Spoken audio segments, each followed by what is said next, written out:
Bab 1, Hakikat Geografi. Di sini saya akan menjelaskan tentang hakikat geografi. Apa sih hakikat geografi ini?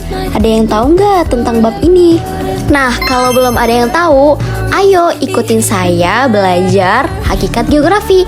Di sini ada beberapa bagian yang menjelaskan tentang hakikat geografi. Ada pengertian geografi, batasan geografi, ruang lingkup geografi, manfaat ilmu geografi, geografi itu sebagai studi bentang alam, sebagai ilmu ekologi manusia, dan lain-lain. Cekidot. Nah, yang pertama, saya akan menjelaskan pengertian geografi. Secara etimologis, geografi berasal dari kata geo yang berarti bumi dan grafien yang berarti lukisan, sehingga geografi berarti lukisan tentang bumi. Jadi menurut saya, geografi itu ilmu yang menjelaskan tentang lingkungan alam yang ada di permukaan bumi dengan hubungannya dengan gejala alam dan dengan sesama manusia lainnya. Dilanjut, kita belajar batasan geografi. Dalam ilmu geografi tidak hanya mempelajari tentang permukaan bumi, melainkan juga berbagai hal yang ada di permukaan bumi, di luar bumi, bahkan benda-benda yang ada di ruang angkasa. Bukan cuma di ruang angkasa, melainkan di dalam bumi itu ada penduduk, fauna, flora, iklim, udara, dan segala interaksi. Nah, selanjutnya kita akan belajar ruang lingkup geografi. Ruang lingkup geografi itu dibagi menjadi dua. Yang pertama, kita mempelajari tentang fisik bumi.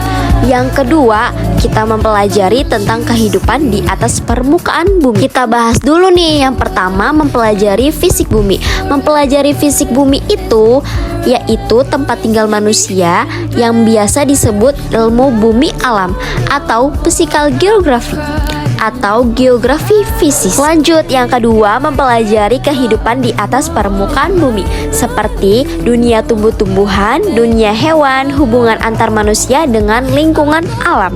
Next, di sini ada geografi sebagai ilmu pengetahuan biofisik. Apa sih geografi sebagai ilmu pengetahuan biofisik itu? Biofisik itu biasa tentang bentang lahan. Nah, jadi geografi tentang geografi fisik dan biotik yang mendasari tentang seluk-beluk tanah. Lanjut ya, ini geografi sebagai relasi hubungan timbal balik antara manusia dengan lingkungan alam. Nah, jadi geografi ini ilmu yang mempelajari hubungan timbal balik antara bumi dan manusia sebagai alam dan manusia atau lingkungan alam dan penduduk. Nah, interaksi ini dibagikan menjadi dua. Yang pertama, determinisme alam. Nah, ada yang tahu nggak nih determinisme alam itu apa? Determinisme alam itu alam yang untuk menentukan segalanya pada manusia. Nah, yang kedua ini ada environmentalisme. Apa sih environmentalisme itu? Environmentalisme itu berkaitan dengan aktivitas manusia dan kondisinya yang dipengaruhi oleh tempat tinggalnya. Nah, dilanjut bagian yang keenam ini geografi sebagai ilmu ekologi manusia. Apa sih geografi sebagai ilmu ekologi manusia itu? Maksud dari geografi sebagai ilmu ekologi manusia itu studi pengetahuan yang mempelajari hubungan manusia dengan tempat tinggalnya atau yang berpengaruh terhadap kehidupan manusia itu sendiri. Nah, kita lanjut ya bagian yang ketujuh, geografi sebagai studi bentang lahan. Apa sih geografi sebagai studi bentang lahan itu? Nah, maksud dari geografi ini yaitu suatu masyarakat yang dapat mengembangkan tempat tinggalnya mereka dengan cara mengubah bentang alam menjadi bentang budaya. Yuk kita lanjut lagi. Geografi sebagai studi penyebaran gejala di permukaan bumi. Apa sih tentang geografi ini? Nah, tentang geografi penyebaran suatu gejala di permukaan bumi ini yaitu menempatkan penyebaran yang ada seperti menempatkan penyebaran batu-batuan, tumbuh-tumbuhan, rumah, penyebaran penduduk atau segala sesuatu yang ada di permukaan bumi. Nah, kita yang terakhir nih, yaitu ada manfaat ilmu mempelajari ilmu geografi. Yang pertama itu dapat mengetahui kelebihan dan kekurangan negara kita sendiri loh. Yang kedua, dapat mengetahui keadaan alam, kondisi manusia, dan potensi daerah yang dimiliki. Yang ketiga, dapat menambah wawasan global dalam memasuki era globalisasi saat ini loh. Yuk kita lanjut bab 2 ya. Ada yang tahu nggak nih bab 2 ini mempelajari tentang apa ya? Kalau penasaran, ayo ikutin saya mempelajari tentang bab 2 selanjutnya. Nah, selanjutnya di bab 2 ini kita mempelajari tentang prinsip-prinsip geografi. Nah, yang pertama kita ini belajar pengertian prinsip geografi. Apa sih pengertian prinsip geografi itu? Prinsip geografi ialah suatu gejala dan fakta yang tersebar tak merata di permukaan bumi seperti bentangan alam, hewan, tumbuh-tumbuhan, dan manusia. Bisa diartikan juga faktor atau masalah-masalah geografi dalam fenomena geosfer. Nah, dilanjut ya, ini ada teori prinsip-prinsip geografi itu ada 4. Yang pertama prinsip penyebaran, yang kedua ada prinsip sebab akibat atau interrelasi, yang ketiga ada prinsip penggambaran atau deskripsi, yang keempat ada prinsip korologi atau prinsip gabungan. Nah, kita bahas dulu nih. Yang pertama ada prinsip penyebaran atau distribusi. Dari pengertian ini, persebaran tentang bentang alam yang ada di permukaan bumi yang tidak merata yang menjadikan setiap wilayah atau daerah berbeda satu dengan lainnya. Nah, di sini juga ada contohnya dari prinsip penyebaran. Yang pertama, persebaran flora dan fauna, persebaran penduduk, dan persebaran bentang alam. Dilanjut, yang kedua ada prinsip interrelasi atau hubungan sebab akibat. Dari pengertian ini, prinsip interrelasi itu suatu fenomena geosfer yang satu memiliki keterkaitan dengan fenomena geosfer yang lainnya. Dan bisa juga dibilang dengan prinsip ini yang satu berkaitan dari gejala yang lainnya. Nah, di sini juga ada contoh prinsip interrelasi. Yang pertama adalah letak garis lintang dapat mempengaruhi iklim. Gerakan penghijauan dapat mencegah banjir dan tanah longsor. Misalkan kayak menanam pohon dan tanaman, itu termasuk gerakan penghijauan. Yang terakhir, kepadatan penduduk mempengaruhi pembangunan di segala bidang. Misalnya kita kayak kepadatan penduduk itu bisa menyebabkan kerusakan lingkungan, terus juga menyebabkan polusi udara dan lainnya. Nah, yang ketiga ini prinsip deskripsi atau penjabaran. Di sebelah kanan ada pengertian dari prinsip deskripsi. Nah, prinsip deskripsi itu menggambarkan sebuah fenomena geosfer yang membutuhkan deskripsi dengan melalui tulisan-tulisan, tabel, gambar, maupun grafik. Di sebelah kirinya ada contoh dari prinsip deskripsi ini. Contohnya itu yang pertama, peta persebaran sumber daya alam di Indonesia.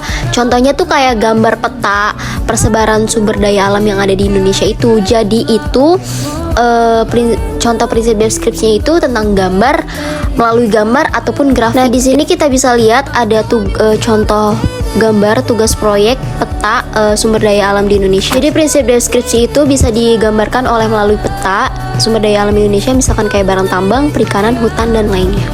Kurang lebih contohnya seperti itu ya. Oke, next, yang keempat terakhir ada prinsip korologi. Pengertiannya itu prinsip korologi merupakan prinsip geografi yang menjelaskan berbagai prinsip yang telah dipelajari, yaitu prinsip penyebaran, prinsip interrelasi, dan prinsip deskripsi yang tadi kita jelaskan. Prinsip korologi juga menganalisa suatu wilayah atau daerah berdasarkan dari ketiga prinsip sebelumnya loh, yaitu yang tadi kita pelajari juga, prinsip distribusi, deskripsi, dan interrelasi yang tadi kita pelajari, hingga suatu wilayah yang akan memiliki karakter sendiri. Lalu di bawah ini ada contoh prinsip korologi loh. Yang pertama, penduduk di daerah pesisir pantai lebih banyak bermata pencaharian sebagai nelayan karena mereka lebih mudah untuk mendapatkan ikan dari laut. Nah, ini contoh dari nelayan yang sedang mencari ikan. Kurang lebihnya gambarnya seperti ini, nelayan yang sedang mencari ikan di laut ya. Oke, pembahasan bab 2 sudah habis, lanjut kita ke bab 3 ya. Oke, kita lanjut ke bab 3, yaitu fenomena geosfer dalam kehidupan sehari-hari. Nah, ini materi yang bakal kita bahas di bab 3 ya. Nah, di sini ada geosfer. Nah, geosfer ini merupakan suatu fenomena atau kejadian yang sudah terjadi di permukaan bumi. Geosfer berasal dari kata geo yang berarti wilayah dan sfer yang memiliki arti menaungi ataupun mengelilingi. Jadi geosfer ini mengelilingi si litosfer, atmosfer, hidrosfer, biosfer, dan antroposfer. Nah, kira-kira fenomena geosfer itu terjadi pada lapisan apa aja sih? Kita simak ya di halaman selanjutnya. Let's go! Oke, jadi fenomena geosfer itu terjadi pada 5 lapisan loh.